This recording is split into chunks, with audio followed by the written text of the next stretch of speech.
Hi, I'm Hannah Barrick, a student at Mamaroneck Middle School. I'm going to talk to you about composting. Composting is easy to do, good for the environment, and saves a lot of money for your community. My family does it, and here's the finished product, otherwise known as black gold.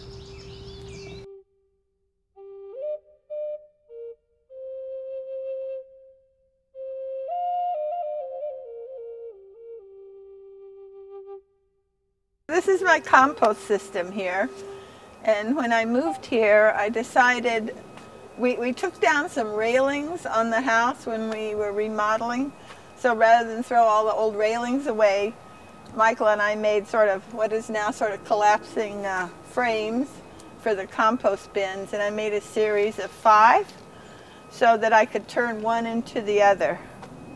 And I'm not very organized, but I learned long ago that with composting, you don't have to be that organized. You just have to do it. One can turn compost.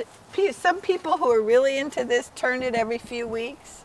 I only turn it twice a year because I have so many other things I'd rather be doing. This started out looking like that, a pile of garden waste and leaves. And now, 6-9 months later, this is fine compost. It's ready for my garden. And all this will go on the beds in the spring. And it's full of microbes and insects and vitamins and minerals. Everything my soil needs. And there's so much worm and insect activity, even in November. I just feel like this has to be good for the soil. Oh, about my lawnmower. The reason we got this lawnmower is my daughter majored in environmental studies at Pitzer College, and when our lawnmower died, she said, "You will not get another gas lawnmower. They produce 40 times more pollution than a car. They're one of the worst polluters in the suburban environment." So I said, "Yes, dear." And if you have a small yard, a regular suburban-sized yard, the electric mower will mow the whole thing in one time. So there's no pollution, there's no noise, not much noise. And most of the year when we mow, we don't pick up the grass. We just mow it with the grass catcher off, and the chopped up grass fertilizes the lawn, and we don't have to fertilize our yard either, because the grass clippings mulch themselves into the soil and fertilize the grass. Nature takes care of itself, as long as we don't mess it up. If you have space in your backyard, here's an easy way to do it and let nature do all the work. We started composting about 2 years ago, and I got this from a catalog, and it's a drum that spins so that you put your waste in here, and then you can actually give it a turn around. And in fact, you need 2 bins, one for the newer waste and then one for the older. So I got this from the town of Mamaroneck when they were selling them, County of Westchester, and this is the newer one that we use. And I mix leaves in it periodically, and we take our bucket from our kitchen and throw our waste in here. And I can't say that I'm particularly good at mixing it all up. I do that maybe once every couple of months, 6 months, and then I just close it up. Well, I use a fork, like one of these pitchforks, and kind of give it a little toss around. Yeah, the eggshells take a little bit longer, so we're just going to let this sit probably for another 6 months until next spring, and then probably use it for dirt. But then we can show you the newer version. But this is really 2 years worth of garbage that's turned into this earth.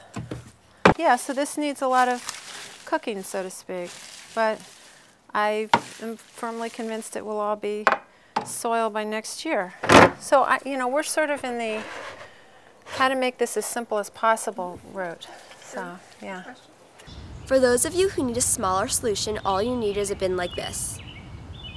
For indoor composting, we needed to use red wiggler worms. They're not native to this area, but we're not letting them out in the backyard. They're different than the regular old earthworms that you have outside. Those earthworms dig down. These red wiggler worms live in a shallow environment and dig side to side horizontally.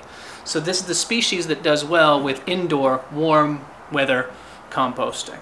We drilled holes with an electric drill, and I took embroidery canvas because I was afraid they were going to crawl out the holes, and I couldn't find any information if they did that or not. So I cut up an old thing that I had and just taped it over, but they don't climb out the holes because some of the holes it's come off and they're not interested in climbing out. They don't like the light, so they always just want to stay inside. Sometimes they'll crawl up the side and they'll sort of congregate on the side because it's moist, but they don't ever try to climb out. They don't like the sun.